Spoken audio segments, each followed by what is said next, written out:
How you guys doing today? My name is Julius Anglickas. I'm a professional fighter out of St. Charles, MMA. Today I will talk about one of the ways I wrap hands. It could be either for boxing, kickboxing, or MMA, but the purpose is the same. It's to keep your hands strong and injury-free. First, I'll show you guys some common mistakes that people use and the mistakes that I used to do when I started wrapping my hands. When it comes to wrapping hands, most people have a pretty good idea of what to do. You want stability on your wrist and on your knuckle. Hand wraps have this loop where usually people put a thumb through, and that's where they start wrapping their hands.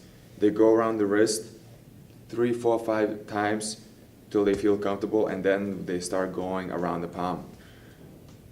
This is where people usually make a mistake around the palm because they go over and over too many times, and each time it becomes tighter and tighter, squeezing all the little bones together. And that's when in the middle of the workout, some people's hands get numb, start hurting, and they just don't feel them anymore. And that could cause an injury.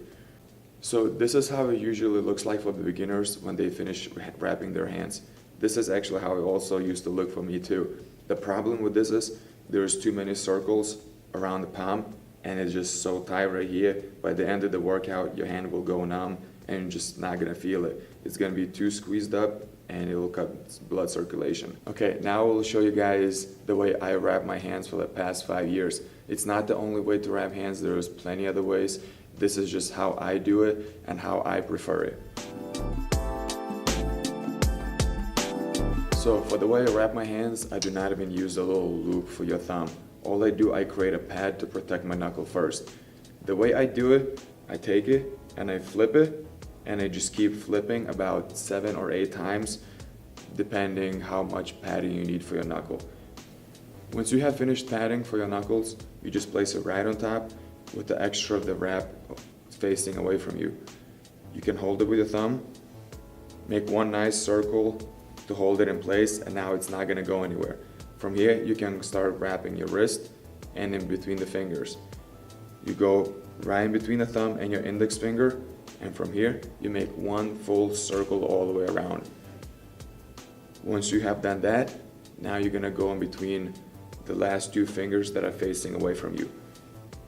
It's gonna go right over the knuckle, in between the 2 fingers, and again, it's gonna come back through the thumb and the index finger. And now you're pretty much back at the beginning. You do one full circle all the way again. From here, you go in between the next 2 fingers that you haven't done yet. So that's gonna be between the ring finger and the middle finger. From here, you go back through the same hole of your index finger and your thumb finger. And it's the same thing all over again. You make one full circle all the way around, and now you have just one spot left that you still need to put your hand wrap through. And you bring it back right through here again. Now again, you do one full circle all the way around. Now, from here, you still see little edges coming out. So from here, I do almost like a securing, one securing loop all the way around. So I go all the way around my palm, and I come back through the same side as I always did. And from here, if you have access wrap, just don't be afraid and just wrap all the way around it. And your wrap is done. So this is the way I've been wrapping my hands for the past few years, and I prefer it much, much better than the first hand wrap that you guys saw. In the comparison, this has much more padding on the knuckle and much, much better wrist support because all the excess fabric from the palm went on the wrist. Also at the same time in the first one, you kept wrapping all the way around, and that was squeezing all the little bones together. In this wrap, I do not feel it this way.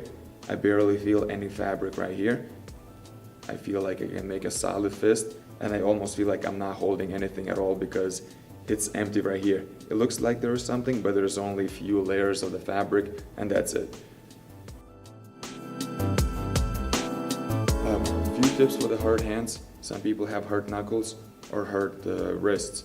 For the hurt knuckles, you need more support, more padding. So a good way to do that is actually a dishwasher sponge. Just put it right on your knuckle before you do the hand wrap that I just showed you.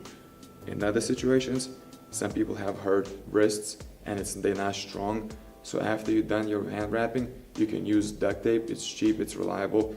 Wrap a few times around your wrist and it's gonna give you a solid support. Just a reminder, there is many other ways to wrap your hands. This is just the way I've been doing it the past few years and it worked for me. I hope you guys give it a try, and in a few attempts, I'm sure you're gonna get it right. Thanks for watching. Links are in the description below. Hit that thumbs up button if you found this useful. Be sure to subscribe for more videos like this, and check out helixsports.com for the best gear, apparel, and resources to help you be at the top of your game.